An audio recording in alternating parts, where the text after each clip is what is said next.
அந்தியூர் பவானி மண்ணை எடுத்து தமிழ்நாடு முழுவதும் தூவினால் அங்கேயும் இது போன்ற எழுச்சி நடைபெறும்.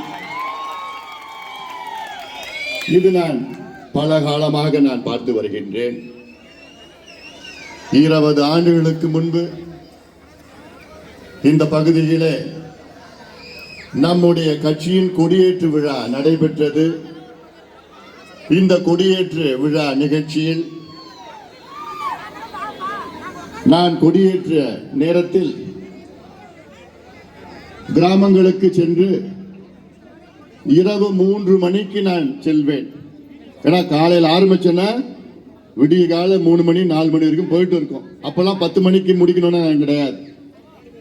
3 மணிக்கு நான் ஒரு கிராமத்துக்கு போனேன்னா 2000 பேர் அப்போ அப்படி தூங்கிட்டு இருப்பாங்க. அங்க கொடியேற்ற பக்கத்துல போன உடனே ஒரு வெடி வெடிச்ச உடனே எல்லாம் எழுந்து நின்று விடிய கால 3 மணிக்கு பெண்கள், ஆண்கள், குழந்தைகள் எல்லாம் அவ்வளோ உற்சாகத்துடன் என்னை வரவேற்பாங்க. இதை நான் தமிழ்நாட்டில் வேற எங்கேயுமே நான் பார்க்கல. நான் இந்த மண்ணில தான் நான் பார்த்திருக்கிறேன்.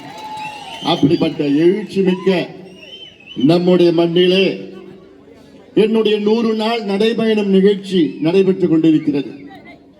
100 நாட்களாக தமிழ்நாடு முழுவதும் சென்று அனைத்து மாவட்டங்களுக்கு சென்று அனைத்து தரப்பு மக்களை சந்தித்து ஒரு மாற்றம் கொண்டு வாருங்கள், தமிழ்நாட்டுக்கு ஒரு மாற்றம் தேவை, இந்த கொடுங்கோல் திமுக ஆட்சியை வீட்டுக்கு அனுப்ப வேண்டும், தமிழக மக்கள் முடிவு செய்ய வேண்டும், குறிப்பாக பெண்கள் எல்லோரும் ஒன்று சேர வேண்டும், விவசாயிகள் ஒன்று சேர வேண்டும், எல்லாவற்றுக்கும் மேல் என் தம்பிகள் முடிவெடுக்க வேண்டும், என் தங்கைகள் முடிவெடுக்க வேண்டும் என்று ஒவ்வொரு பகுதிக்கு சென்று நான் மக்களை சந்தித்து உங்கள் உரிமைகள் என்னவென்று உங்களுக்கு தெளிவுபடுத்தி அதனால் மாற்றத்தை நாம் எல்லோரும் சேர்ந்து கொண்டு வருவோம் என்ற நம்பிக்கையோடு தான் என்னுடைய 100 நாள் நடைபெற நிகழ்ச்சி இன்று பெருமை மிக்க இந்த மண் அந்தியூரிலே வெற்றிகரமாக நடைபெற்றுக் கொண்டிருக்கிறது.